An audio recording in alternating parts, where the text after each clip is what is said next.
નમસ્કાર વિદ્યાર્થી મિત્રો, 11th સાયન્સની અંદર બાયોલોજીમાં લાસ્ટ ટાઈમ આપણે પાચન અને અભિશોષણ એની પ્રાથમિક માહિતી મેળવેલી. ત્યાર પછી આપણે આગળ વધી તો 5મા ચેપ્ટરની અંદર આહારમાંના ઘટકો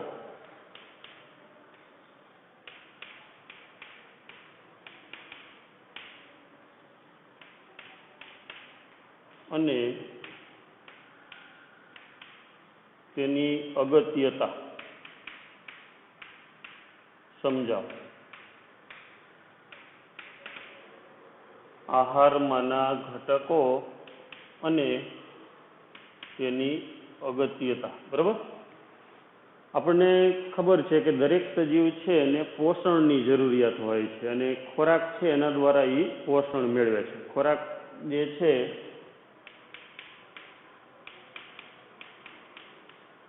કોઈ પણ સજીવ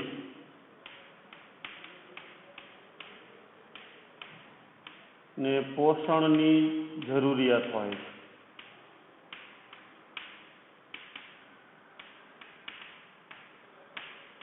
અને આ પોષણ છે એ ખોરાકમાંથી મેળવે છે.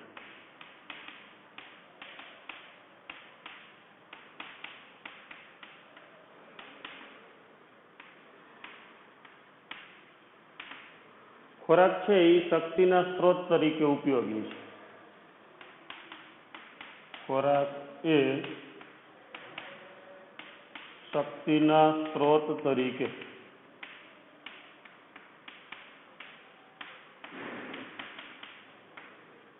ઉપયોગી છે.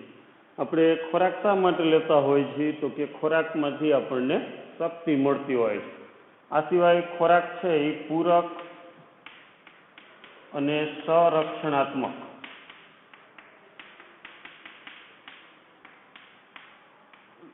રીતે ઉપયોગી છે. એકકોષી સજીવ, બહુકોષી સજીવ એ આપણે જોઈ ગયા. કોઈ પણ સજીવ હોય એને શેની જરૂરિયાત હોય તો કે સજીવ હોય એટલે એને પોષણની જરૂરિયાત હોય. અને સજીવને પોષણ કેમાંથી મળે છે તો કે સજીવને પોષણ છે એને ખોરાકમાંથી પ્રાપ્ત થાય છે. ખોરાકની મુખ્ય જરૂરિયાત શું છે તો કે ખોરાક છે એ સજીવ માટે શક્તિના સ્ત્રોત તરીકે ઉપયોગી છે. આ સિવાય એમાંથી કેટલાક પૂરક અને રક્ષણાત્મક ભૂમિકા પણ ભજવે છે. આહારમાંના મુખ્ય ઘટકો જોઈએ. આહારની અંદર મુખ્ય ઘટકો તરીકે આપણે લઈએ તો એમાં કાર્બોદિત, ચરબી અને પ્રોટીન. આહારની અંદર મુખ્ય ઘટકો કયા ત્રણ તો કે કાર્બોદિત, ચરબી અને પ્રોટીન છે એ મુખ્ય પોષક તત્વો તરીકે ઉપયોગી છે. અને આ ત્રણેય જે પોષક તત્વો છે કાર્બોદિત, ચરબી અને પ્રોટીન એમાંથી શું મળે છે તો કે એ શક્તિના સ્ત્રોત તરીકે. શક્તિના સ્ત્રોત તરીકે કોણ ઉપયોગી તો કે આ ત્રણેય પોષક તત્વો કયા તો કે કાર્બોદિત, ચરબી અને પ્રોટીન એમાંથી આપણને શક્તિ મળે. હવે આ જે દ્રવ્યો છે કાર્બોદિત, ચરબી અને પ્રોટીન એ કાર્બનિક દ્રવ્યો છે. કાર્બનિક દ્રવ્યો તરીકે લેવામાં આવે છે. આ સિવાય આપણે જોઈએ તો આપણને વિટામિન અને ખનિજ ક્ષાર એ મુખ્ય પોષક તત્વો નહીં પરંતુ એને પૂરક પોષક તત્વો કહેવાય. ખોરાકની અંદર મુખ્ય ઘટકો કે મુખ્ય પોષક તત્વો તરીકે આપણે લઈએ તો મુખ્ય પોષક તત્વોમાં કેનો સમાવેશ થાય તો કે કાર્બોદિત, ચરબી અને પ્રોટીન છે એ મુખ્ય ઘટકો કે મુખ્ય પોષક તત્વો છે. અને એ કાર્બનિક દ્રવ્યો વધારે કેમાં ઉપયોગી તો કે આપણા શરીરને જરૂરી શક્તિ, એ શક્તિ કેમાંથી મળે તો કે આ કાર્બોદિતમાંથી, ચરબીમાંથી અને પ્રોટીન છે એમાંથી શક્તિ મળે. પણ વિટામિન અને જે ખનિજ ક્ષારો છે એમાં શક્તિના સ્ત્રોત તરીકે નથી પરંતુ એ એટલા માટે એને પૂરક પોષક તત્વો અને એ રક્ષણાત્મક ભૂમિકા ભજવે છે.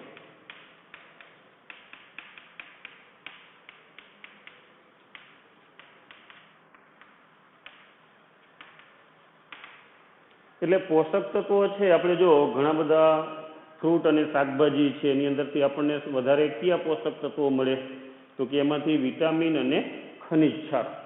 જો કોઈ પણ વિટામિનની ઉણપ હોય અથવા અમુક ખનિજ ક્ષારની ઉણપ હોય તો એનાથી આપણને જુદા જુદા ડિસીઝ અથવા તો રોગો, બરાબર, ખામીઓ ઉદ્ભવે. તો એ રોગો કે ખામી ન ઉત્પન્ન થાય એટલા માટે આપણા ખોરાકની અંદર પૂરતા પ્રમાણમાં વિટામિન અને ખનિજ ક્ષારો હોવા પણ જરૂરી હોય છે. અને શક્તિના સ્ત્રોત તરીકે કાર્બોદિત, ચરબી અને પ્રોટીન છે એ શેના માટે જરૂરી તો કે શક્તિના સ્ત્રોત તરીકે જરૂરી છે. કાર્બોદિતના સ્ત્રોત તરીકે આપણને ખબર છે કે ઘઉં છે એમાં સ્ટાર્ચ હોય અથવા તો કાર્બોદિત, ઘી, દૂધ, તેલ એમાં ચરબી અને કઠોળ છે એમાં પ્રોટીન. અને જે જુદા જુદા શાકભાજી છે એમાંથી વિટામિન અને ખનિજ ક્ષાર. એટલે આપણે રૂટીન જે ખોરાક લેતા હોય છે, દાળ, ભાત, શાક, રોટલી અને જુદા જુદા સબ્જી કે શાકભાજી અને ફ્રૂટ, એની અંદર લગભગ બધા જ પ્રકારના પોષક તત્વો મળી રહે છે. આ પોષક તત્વો છે એ આપણે જોઈ તો ખાસ કરીને એ શરીરની વૃદ્ધિ માટે પણ જરૂરી છે. શરીરની વૃદ્ધિ માટે જરૂરી છે. આ ઉપરાંત જે ચયાપચય ક્રિયાઓ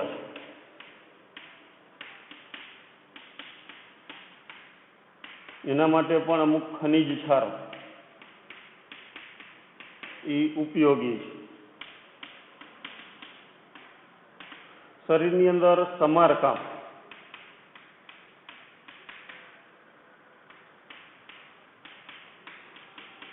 સમારકામમાં પણ ઉપયોગી છે. સમારકામ એટલે કે કોઈ કોષો નાશ પામતા હોય અથવા તો કોઈ ભાગમાં ખામી આવે તો અહીંયા રિપેરિંગ અથવા તો નવા કોષો બનાવવાનું કામ, એના માટે પણ પોષણ છે એ જરૂરી છે. શક્તિના સ્ત્રોત તરીકે ઉપયોગી છે.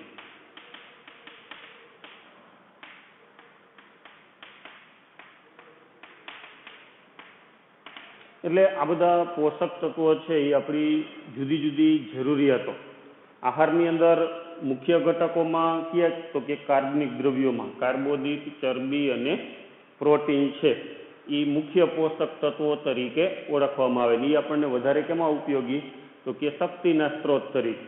આ સિવાય વિટામિન અને ખનિજ ક્ષારો છે એ પણ ઉપયોગી છે, પણ એ ખાસ કરીને રક્ષણાત્મક ભૂમિકા ભજવે છે. એટલે કે એમાંથી શક્તિના સ્ત્રોત તરીકે નહીં, પરંતુ આપણા શરીરને જુદા જુદા રોગો સામે રક્ષણ આપવા માટે વિટામિન અને ખનિજ ક્ષારો ઉપયોગી છે. જુદી જુદી ચયાપચય ક્રિયાની અંદર પણ ઉપયોગી, શરીરમાં સમારકામ થવા માટે પણ જરૂરી છે. તો આ બધા જે પોષક તત્વો છે એમાં ખાસ કરીને કાર્બનિક દ્રવ્યો એ જટિલ દ્રવ્યો છે. એમાં આપણે ત્રણ વાત કરી. કયા? કાર્બોદિત, ચરબી અને પ્રોટીન. આ દ્રવ્યો છે એ શરીરમાં સીધા ઉપયોગમાં લઈ શકાતા નથી, કારણ કે તે જટિલ સ્વરૂપમાં હોય છે.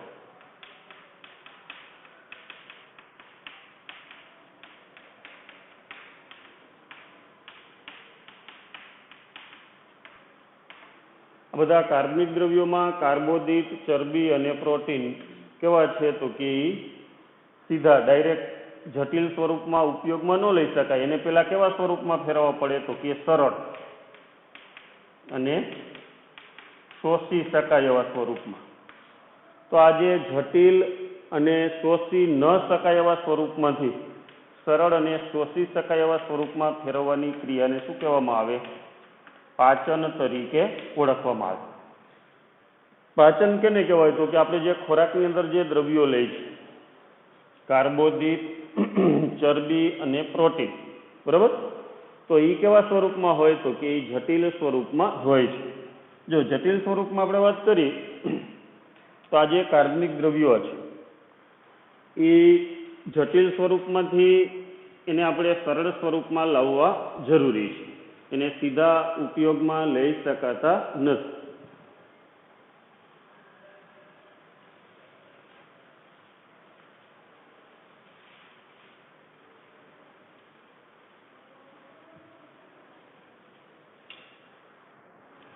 કાર્બોદિત છે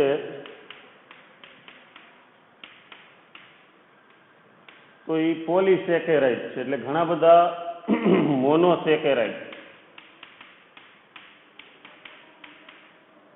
ભેગા મળી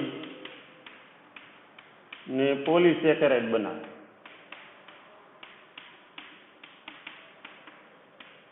હવે એ પોલીસેકેરાઇડમાંથી મોનોસેકેરાઇડમાં આપણે જોઈએ તો ગ્લુકોઝ, ફ્રુક્ટોઝ અને ગેલેક્ટોઝ આ ત્રણેય કેવા છે તો કે મોનોસેકેરાઇડ.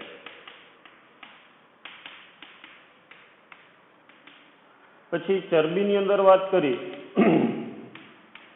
તો ચરબીનું પાચન થાય એટલે એમાંથી ગ્લિસરોલ અને ફેટી એસિડ બને છે. અને પ્રોટીનનું પાચન થાય તો એમાંથી એમિનો એસિડ બને. એટલે કાર્બોદિત છે એને કેમાં ફેરવવા પડે? મોનોસેકેરાઇડ. ચરબી છે એને કેમાં ફેરવવા પડે? ગ્લિસરોલ અને ફેટી એસિડમાં. અને પ્રોટીનને કેમાં ફેરવવા પડે? Amino acid.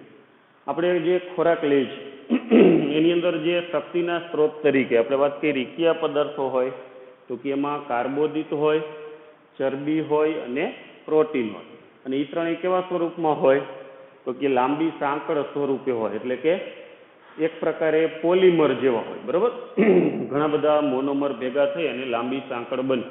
તો કાર્બોદિતનો મોનોમર કયો અથવા તો મોનોસેકેરાઇડ સરળ અણુ કયા કાર્બોદિતમાંથી તો કે એમાં સૌથી વધુ ઉપયોગમાં લેવાય ગ્લુકોઝ. એ સિવાયના બીજા બે કયા? ગ્લુકોઝ સિવાય ફ્રુક્ટોઝ અને ગેલેક્ટોઝ.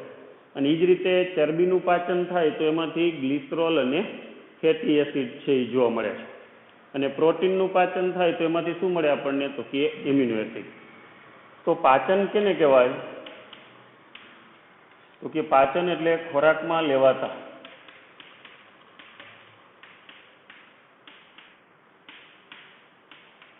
જટિલ અને શોષી ન શકાય તેવા ઘટકોને સરળ અને શોષી શકાય તેવા સ્વરૂપમાં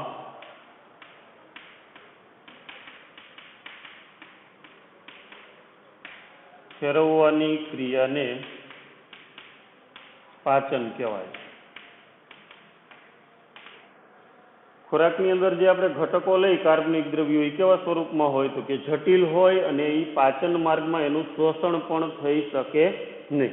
તો હવે એ ઘટકને આપણે કેવા સ્વરૂપમાં પાચન દ્વારા લઈ આવી તો કે સરળ સ્વરૂપમાં અને પાચન માર્ગમાં શોષી શકાય એવા સ્વરૂપમાં. એ ક્રિયાને શું કહેવાય? પાચન તરીકે ઓળખવામાં આવે.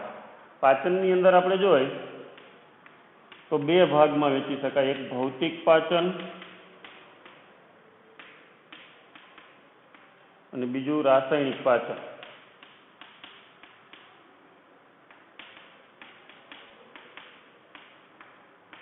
આ પાચનના પ્રકારો થયા. બરોબર, પાચનના પ્રકારો લઈ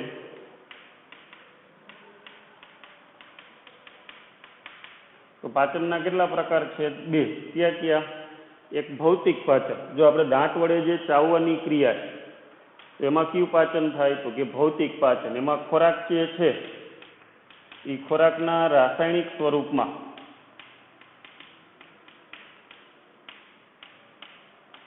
ફેરફાર થતો નથી.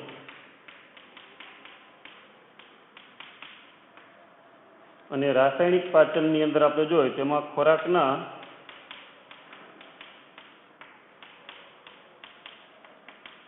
રાસાયણિક સ્વરૂપમાં ફેરફાર થાય. અને આ મહત્વનું પાચન છે. અને કેના દ્વારા થાય તો કે ઉત્સેચકો દ્વારા. જો આપણે આહારમાંના મુખ્ય ઘટક તરીકે વાત કરી તો મુખ્ય ઘટકમાં કયા આવે તો કે કાર્બોદિત આવે, ચરબી આવે અને પ્રોટીન આવે. બરાબર, અને એ ત્રણેયની મુખ્ય અગત્યતા શેના માટે? તો કે શક્તિના સ્ત્રોત તરીકે. પણ એ શક્તિ ક્યારે આપણને, જો એ શરૂઆતમાં કાર્બોદિત છે એ લાંબી શૃંખલા સ્વરૂપે હોય, જે શરીરની અંદર શોષી શકાય નહીં, એટલે એને કેવા સ્વરૂપમાં ફેરવવો પડે? સરળ અણુમાં અને શોષી શકાય એવા સ્વરૂપમાં, બરાબર. એટલે કાર્બોદિતનું પાચન થાય એટલે એમાંથી મોનોસેકેરાઇડ બને. મોનોસેકેરાઇડ તરીકે કયા? ગ્લુકોઝ, ફ્રુક્ટોઝ અને ગેલેક્ટોઝ. એ જ રીતે ચરબીનું પાચન થાય તો એમાંથી સરળ અણુ કયા બને શોષી શકાય એવા? તો કે ગ્લિસરોલ અને ફેટી એસિડ.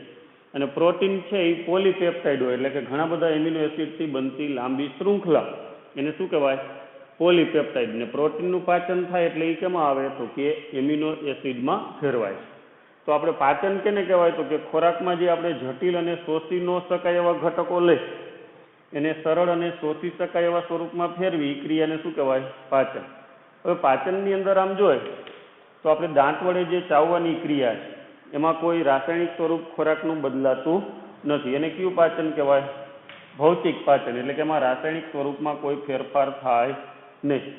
અને આપણે જે ખાસ કરીને ઉત્સેચકો ભળે, જઠરમાં છે, પકવાશયમાં છે, એ ઉત્સેચકો શું કરે? ખોરાકને જટિલમાંથી સરળ સ્વરૂપમાં લઈ આવે, એટલે કે એના રાસાયણિક સ્વરૂપમાં ફેરફાર થાય. એટલે મહત્વનું પાચન કયું ગણાય અગત્યનું? તો કે આ બીજો ભાગ છે, એ રાસાયણિક પાચન છે, એ જ અગત્યનું ગણવામાં આવે છે.